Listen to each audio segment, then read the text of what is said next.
ประวัติความเป็นมาและวิถีชีวิตของชนเผ่าอาคาที่อาศัยอยู่ที่แขวงอุดมไซ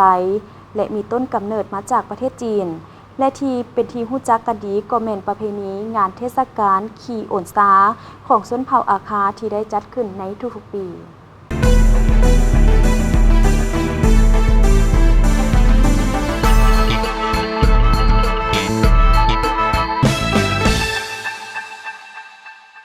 ชนเผ่าอาคาส่วนใหญ่แม่นตั้งถิ่นฐานบ้านเฮือนตามภูมิลำเนา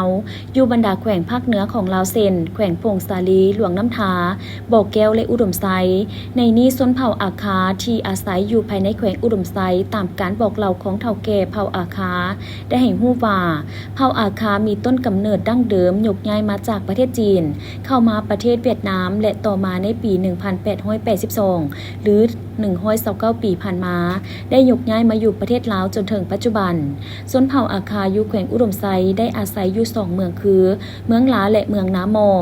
สำหรับการแต่งกายของชนเผ่าและวิธีการดำรงชีวิตแม้นเป็นเอกลักษณ์แตกต่างจากเผ่าอื่นภาษาของเผ่าอาคามีสำเนียงคล้ายคลึงกับภาษาจีนและมง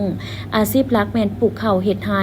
ค้าขายเลี้ยงสัตว์และอื่นๆเผ่าอาคานับถือผีบรรพบุรุษมีการนุ่งถือแตกต่างกับเผ่าอื่นๆและยังมีเอกลักษณ์ที่มีความหมายแตกต่างกันโดยเฉพาะอยู่ด้านหลังของผ้าเขียนหัวหรือหมวกซึ่งมี4รูปแบบคือรูปลักษณะมีหมากปัดห้อยยาวลงมาแม่นหมายถึงยังโสดรูป3แจแม่นแต่งงานแล้วรูป4แจแม่นแม่ห้างรูปวงมนแม่นแม่ไม้นอกนี้เผ่าอาคายังมีการจัดงานบุญประเพณีที่หลากหลายตลอดทั้งปีเซนบุญปีใหม่ของเผ่าอาคาแม่นจัดขึ้นทุกๆเดือนมังกรของทุกปีรวมไปถึงเทศกาลบุญสิงซาหรือบุญโอนซา